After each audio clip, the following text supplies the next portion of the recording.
It's 11 minutes after 5 o'clock, and if you're like me, after you eat a good meal, you kind of have that feeling that you want something sweet afterwards, which can be kind of an unhealthy habit unless you're eating the right dessert. And when you choose fruit, you can't go wrong, but it can get a little bit boring if you don't mix it up from time to time. You don't want watermelon or cantaloupe every night. That's why WECT Claire Hospital is working on some recipes this morning with Susan Jobbert from Chabela Cooks. Claire, good morning. Hey, Bob, good morning. We are in the middle of making a creamy sorbet, which is perfect for summer with everyone being hot, and it's a nice alternative to ice cream.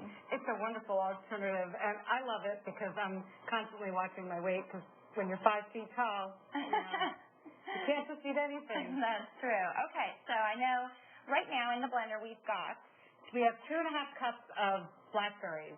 And go ahead, that's a half a cup of distilled water. You don't have to use distilled, but spring water. And there's 2 secrets to making a creamy sorbet. And one is a little extra sugar, and the other one is vodka. So happy hour at 5 o'clock, right? Vodka makes everything better.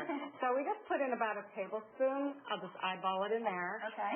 And just some lemon juice. Careful not to get the pit. And also, I just want to point out, if you're not a fan of blackberries, you can use any other fruit. You can use strawberries, blueberries, raspberries. I have a grapefruit sorbet for you to test. Okay. So you're just going to give this a shot. Okay, we'll blend that up. After you blend it, you want to pour it into a strainer. And this is another secret to creamy sorbet, is a little extra sugar, and it won't hurt your calorie budget. I promise you. It's better than adding some cream, or some people are allergic to eggs, and oftentimes eggs are added to make it creamy. Mm-hmm. So we'll have a finished product for you later on. But here's my homemade pink grapefruit sorbet that I made last night. Okay. Oh, wow, that is really good. Doesn't it taste like grapefruit? All right, Bob and Cam, I'm going to send this back to you while I finish it here. Don't want to make you guys jealous. Looks like a little bit. But experimenting in the kitchen today with Susan Jobbert of Chabela Cooks. I like that name, Chabela Cooks. And she already taste tested some. It was yummy, wasn't it? We're all like... Was it a grapefruit sorbet or something, I believe? It was grapefruit. It was really, really good. I know it's hard to complain about going to work when I get to do things like this every day. So thanks, Susan. You're welcome. But yeah, Bob, we're using a lot of summer ingredients. So this is stuff that, anyone going to the farmer's market or something, you're picking up some fresh fruit, everything that's in season. This is how you can make it fun and taste good, and not just, eating it plain, which, let's face it, that can get a little boring. It's very boring. Today we're going to show you the finished product of the raspberry sorbet. And just so you know, you don't need an ice cream maker for this. You could put it in a flat Tupperware type pan with a lid, put it in the freezer, and just stir it about every hour for about 3 hours. And then this is the final product. We actually made this morning. This looks great. And look at that color. And that's real color, no food additive. All right, I'm going to have to try this. All right. It's a little soupy. It will get harder in the freezer. Oh, that's good. Oh. So now, quickly, let's move on to the other dessert. Okay. Blueberries. They're really great, but this is kind of plain and boring. So what we're going to do is start with a decent balsamic vinegar, about a half a cup, 1, 2, 3, 4, 5, 6, 7, 8. That's my cooked corner. We're going to turn that on to medium, and we're going to let that reduce down, and what you get is this nice syrup, okay? So the blueberries are washed and ready to go, and then over here we have a cup of low-fat ricotta cheese, and I make my own. You can buy it in the store. Low-fat is, I think, better. Fat-free tastes like plastic, but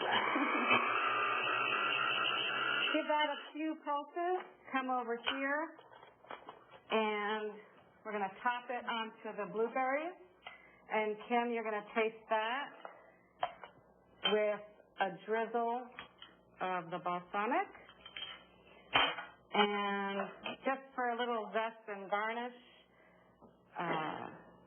some orange zest. So give that a... That looks great. And it We're almost looks like an ice cream treat, so your kids would probably... And with the risotto, you feel like you're having a treat. It's not whipped cream. So give it a bite. Okay, well, I'm going to enjoy this, Susan, while we send it back to Bob and Kim so they can give you guys a little more. Claire, all Claire's doing is eating this morning. What's up with that? All good things there. Our Claire Hussman working on some recipes this morning and taste testing a lot. Susan Jobber from Chabela Cooks is where Claire is at her home and talking to Susan this morning. Claire? Hey, Bob and Kim, good morning. Well, peaches are coming into season very soon. In just a few weeks, you're going to see them everywhere. So Susan has come up with a great recipe for dessert or even a snack, if you will, using peaches. Yes. Good snack, good after dinner type thing. This recipe you can do outside on the grill. We chose to do it inside because we're doing the segment. But what I've done here is I have my peaches. They're pitted in half, and I just sprinkle a little bit of sugar on them. And I've grilled them in my cast iron skillet for just 10 minutes each side. And we're going to top this. This is so simple. Would you hold that for me, please? Now, you could use this non-dairy whipped topping to watch your calories, but I'm all about flavor, too. I don't like the diet. I know. Well, who does? Everything in moderation. This has, you reduced it from what you would normally get at a store. Right. It's made with... This is my homemade gelato, and it's made with 2% milk. Okay. And the key to a good gelato is more milk than cream and beat the devil out of those egg yolks. So, and then for a small garnish, we have some red raspberries. Make it look pretty. People eat with their eyes. And then a little bit of mint. There you go.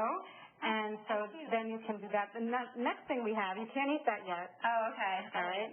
So we have banana, rum raisin, brown rice pudding. So I make a lot of rice, sometimes with brown rice. I don't know what to do with it afterwards, and that's how this came about.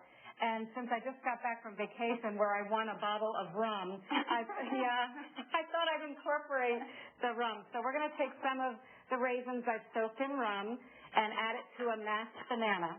Okay. Well, Susan, we're actually running out of time here, so when we come back in a few minutes, we're going to see the finished product. Yep. And, I guess I don't want to let this go to waste. Now you can eat that. Now I can eat it. All right. Here we go. Gosh, this has been a great morning. Bob and Kim, back to you.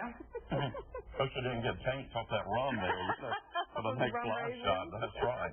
That was in the kitchen this morning with Susan Jobber of Chabela Cooks, and everything has looked great so far this morning, Claire.